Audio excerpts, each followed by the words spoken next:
Hey, what's up, guys? I'm going to do another video talking about the gun ban. I did a lot of research, did a lot of thinking. Of course, I've been thinking about it a lot lately. It's something that will affect all gun owners and potential gun owners. Um, there's a lot to talk about. I don't even know where to start. I think I'm going to start with saying, I'm disappointed. It's business as usual. A lot of people think that because of the Sandy Hook shooting and some other recent shootings, that this is the government is doing a reactionary action. Things are going wrong and they're going to make it right by putting this assault weapons ban in motion. That's bullcrap. Okay, this is something the Obama administration has been planning for more than a year, and more than likely been talking about ever since he got his first election, in his first term. They're just waiting for the right time. They're being very patient and very calm, and they're waiting because if they proposed this last year or 6 months ago, it would have got smacked down. Okay, no one would have wanted it. However, you wait until emotions are high. All the Americans, and there's thousands of them, who are kind of on the fence. They're not really for guns. Guns aren't part of their life. They don't really care that much, but they kind of like the idea that they could protect. Good people can protect themselves. They're on the fence. They don't know which way to go. They're not anti-gun. They're not pro-gun. They're just in the middle. Which way do you sway them, right? 6 months ago, they'd still be stuck in the middle, very confused, right? But right after something like a massive public shooting involving many children losing their lives, all of a sudden, all those iffy people, they're definitely against guns. And the government jumps in right at the right time, not by coincidence. They jump in and say, hey, guess what? We're going to get rid of guns. They look like heroes. Everyone just, they're voting with emotion. Yes, get rid of guns, do it, because they're emotional. They're playing with people, they're pulling heartstrings. They're not stupid. They're obviously, it's strategic. It's a big game of chess, and they're winning. They're winning right now because the majority of the country is like, this is ridiculous. It has to stop. What's unfortunate is I don't think they understand what they're asking for. At least the details are not what they're looking for. They're not going to get what they want. The public who are for this and they say, get rid of guns, nothing's going to change by this. Okay? The biggest point I want to make with this video, and I don't know if anyone's thinking about this, but literally overnight, we're going to create thousands and thousands and thousands of felony convicts. Okay? We're going to create criminals. Good people in society. Yes, some morons. Yes, some lazy people. Sure, some idiots. But a whole lot of good, hardworking Americans. You might happen to own a gun. In a lot of cases, these people don't even shoot their guns. They buy a gun, they put it in the closet just in case someone breaks in their house. All of a sudden, that person is going to be a felon overnight. I have some statistics here I want to read you. Some interesting things. I've been doing a lot of research on this. It's been a heated topic. It's an emotional topic because it's something that's very important in all of our lives. The first statistic I'm going to give you, and by the way, all this information came from the BJS, which is the Bureau of Justice Statistics. It is a government website. It's public information regarding prisoners as well as statistics on background checks, okay, for firearm transfers or purchases. So the first thing is in 2011, there was a slight decrease in prisoners in the United States. But anyway, there was a total of 1,598,780 prisoners. All right, 1.59 million prisoners. Everyone reads all the time how there's too many prisoners, our jails are filled, we have nowhere to put these people. What's going to happen now? Where are these thousands of new criminals going to go spend in jail? Where are they going to go spend their jail time in? We're going to have to build more jails. All of our taxes are going to go up. When you're thinking to yourself, we need to ban guns, are you thinking about paying more taxes? Because you're going to. This bill goes through, a lot of things are going to change. It's a chain reaction. There's way more than meets the eye. Your taxes are going to go up.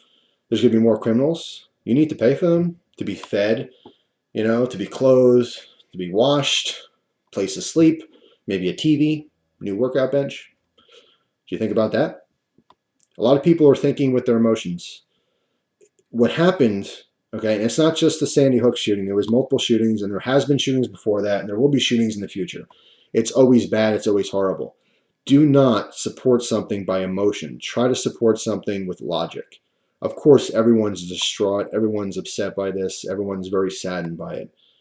But you cannot change law based on emotion. You have to change law on logic. And unfortunately, a lot of people aren't doing that. 1.59 million prisoners.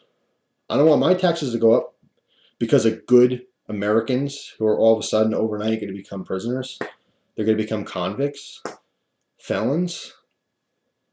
It's saddening to think that the good people are going to be taken away from their wives, taken away from their jobs, taken away from their children. Of course, there was families that were affected by this shooting. Okay, and if you're one of these just good people, and there's a lot of really good people, I just think you're maybe misguided, or you're thinking with emotion. You're thinking, you know what? There's a father out there, there's a mother out there, and they lost their child. They will never ever be with their child ever again because they were killed. And maybe you're thinking because of guns. We need to get rid of guns.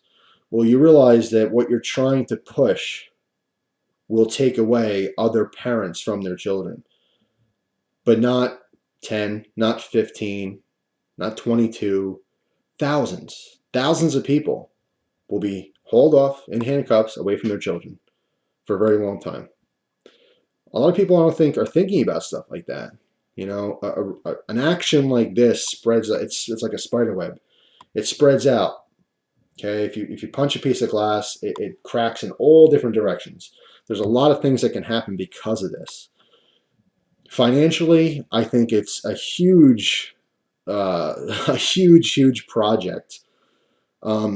With our national debt we have right now and our economy being the way it is, the price of living, gas going up. Well, gas has been okay lately, but gas will go up. Food costs are going up. Farmers can't grow anything. The price of milk's going to be like through the roof. With all this stuff going on, do we really need to take on like millions and billions in debt? Okay, all this money that's going to have to be spent finding all these really good people and throwing them in jail for simply owning some kind of a firearm just because some lady or some guy, some political figure doesn't like them. They're scary. And as a lot of people pointed out, all these people are against us having guns, but they still want their staff to have guns. If they're walking, to some event, they want a whole crowd of like Secret Service people around them. What are they going to hold? Bow and arrows? I don't think so. They're going to have these exact same scary guns they don't want us having. Is that fair? They need them to protect them. But what are we? Sheep? We can't protect ourselves? It's ridiculous. It's short-minded, it's selfish, it's greedy, and it's ignorant. Something else I want to talk about real quick. This is just interesting. I just want to talk to it. It's regarding the background checks. Okay, I think whether you're against guns or for guns, I think we all agree having a very simple background check to buy a firearm is not a bad idea. It's a good thing. We want to make sure the felons, people who have warrants out for their arrest, people who jump bail, stuff like that, that they aren't able to go buy a firearm. Okay, we all don't mind that simple phone call. If you didn't do anything wrong, it shouldn't bother you. In some cases, it'll cost money. I've never had to pay for it. In different states, I'm sure there's different clauses. Sometimes you do have to pay for the background check, but it's a very minimal issue, I think. These statistics are from 2005. If I didn't already mention, this is coming from the Bureau of Justice Statistics. I didn't pull my pants down, bend over, and pull these out of my anus. Okay, these are real statistics. The link will be in the description box if you want to check it out. I think if you're going to put facts up there, you should at least let everyone know your source of facts. Otherwise, you can just make up whatever you want.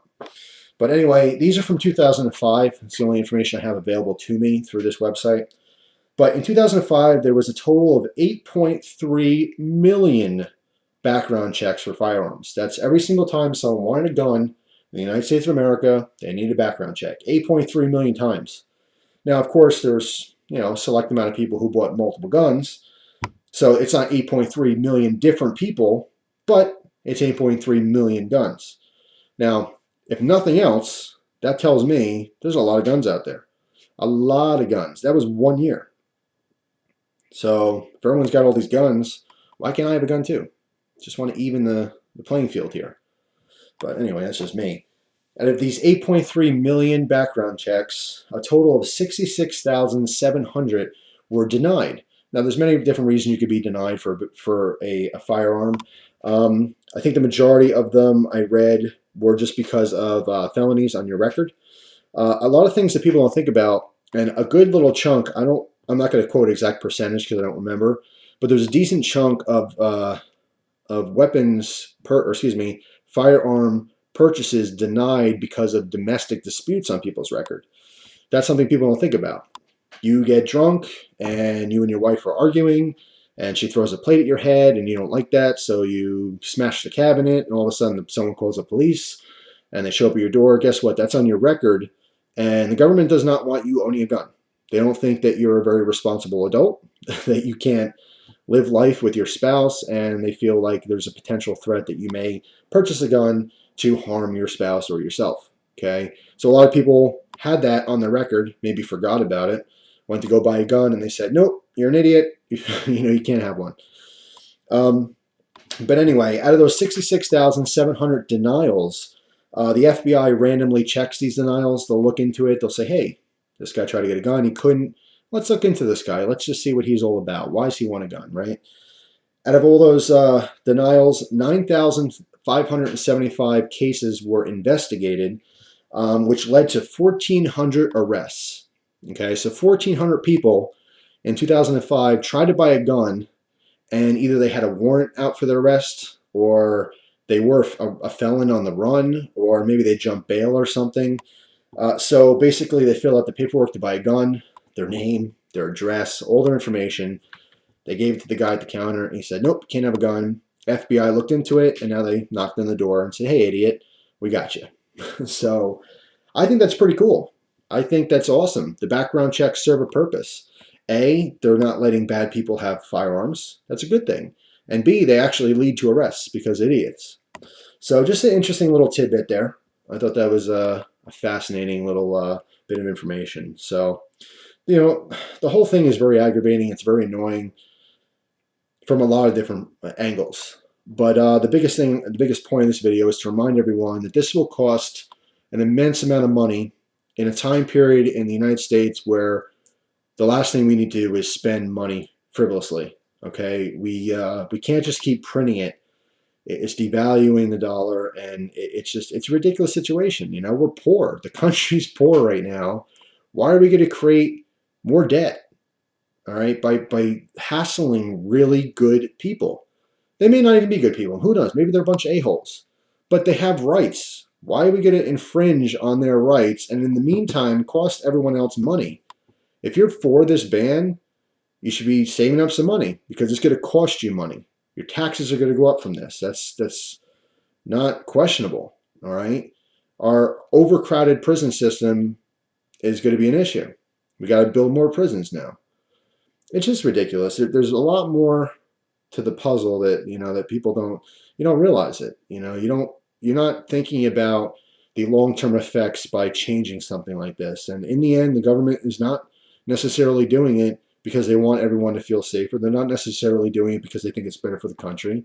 They're doing it for their own personal greedy needs.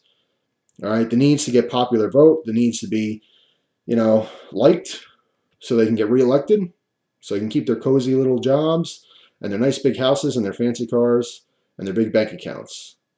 Everything eventually comes down to money and power. And money equates to power in a lot of cases. It's really sad. It really is sad, and it's upsetting as an American, as a citizen. And I don't think it's a good thing. So hopefully everyone remembers that, and you do everything in your power to make sure it doesn't happen. We will see. Time will tell. Anyway, thanks for your attention and your time. Appreciate it as always.